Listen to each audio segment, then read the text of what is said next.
Hey, deuxième vidéo aujourd'hui. À quoi sert le Neidan? Le Neidan, oui, l'alchimie interne, ça sert à quoi, bordel? Bon, l'alchimie interne, c'est tout simple. C'est une voie du surhomme. C'est une voie de vouloir aller plus loin que ce que le corps humain permet à la base. C'est une voie de la puissance, c'est une voie de la recherche, c'est une voie ascétique, très ascétique. Bon, peut-être pas très ascétique, mais c'est une voie ascétique quand même, parce qu'elle demande des heures de méditation. Et les heures de méditation, vous inquiétez pas, hein, c'est pas chiant de méditer. En fait, au début, c'est chiant. Tout début, parce qu'en fait, au début, on n'arrive pas à mobiliser l'énergie. Mais à partir du moment où on arrive à mobiliser l'énergie, il nous arrive tellement de choses dans le corps, que ça devient très intéressant d'observer ce qui se passe. Donc, ça devient fun, en fait. Alors, dans cette recherche, la recherche de l'alchimie interne, il y a cette recherche évidemment de tout ce que l'alchimie présuppose, c'est-à-dire la guérison et l'éternité et transformer l'or en le cuivre en or, peut-être, mais à l'intérieur du corps. Donc voilà, c'est tout cet ordre-là, c'est ce que l'alchimie propose. Bon, c'est assez commun. Il y a beaucoup de similitudes entre l'alchimie donc chinoise que je pratique et l'alchimie occidentale que j'ai étudiée. Voilà, il y a beaucoup de points communs. En tout cas, l'élixir de jouvence qui est promis dans l'alchimie occidentale se trouve dans la voie royale. En Occident, on appelle ça la voie royale, celle qui consiste à se concentrer sur le corps et à tout faire dans son corps. Et en Chine, on appelle ça l'alchimie interne, et effectivement, ça aide à aussi une forme d'élixir de jouvence. Je n'ai pas le terme chinois, mais il existe. Et puis, il y a aussi un terme chinois pour dire l'éternité, le corps éternel. Et je ne l'ai pas non plus, mais dans tous les cas, ce terme chinois, il existe aussi en alchimie occidentale. Enfin bref, il y a des similitudes. Donc c'est une voie qui est réservée à une minorité qui veut plus de la vie, qui veut plus de ce que la vie peut offrir, qui cherche vraiment à aller plus loin. Ces gens-là sont des élus, clairement. C'est une grâce de vouloir ça et de le vouloir fort et de comprendre avec foi, espérance et confiance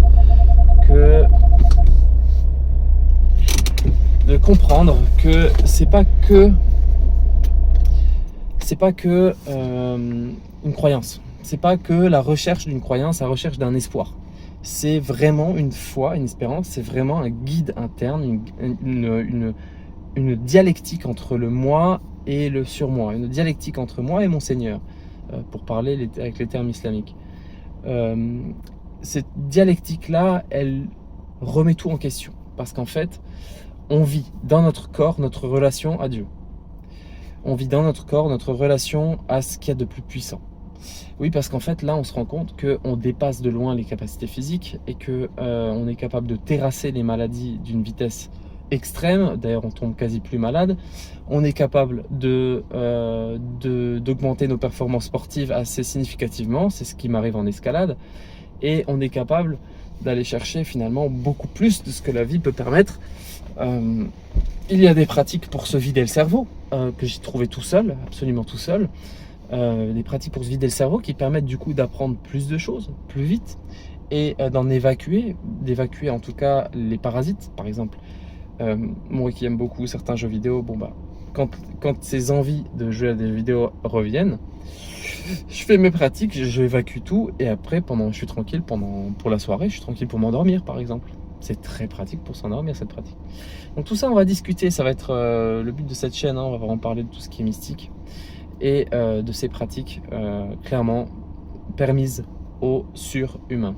Et pas que, hein, l'humain tout court, mais tout le monde bénéficiera de cette chaîne. Toujours est-il que moi, j'ai suivi un maître et un de mes buts dans cette terre est de permettre aux gens sur la voie de la maîtrise d'en arriver où je suis et d'en arriver beaucoup plus loin. Ce qui veut dire que je dois moi-même évoluer. Voilà. Donc moi, je suis clairement dans une transmission de maître à disciple. Et un de mes objectifs long terme consiste à construire un temple qui sera certainement en France, du style du Shaolin Temple Europe. Voilà, donc pour vraiment explorer ces pratiques-là à fond et puis toujours aller plus loin dans l'alchimie interne. Voilà, je vous souhaite plein de bonnes choses. Je vous invite à aimer cette chaîne, ça me fait très plaisir, c'est bon pour mon référencement. Et puis à vous y abonner, en tout cas, prenez soin de vous.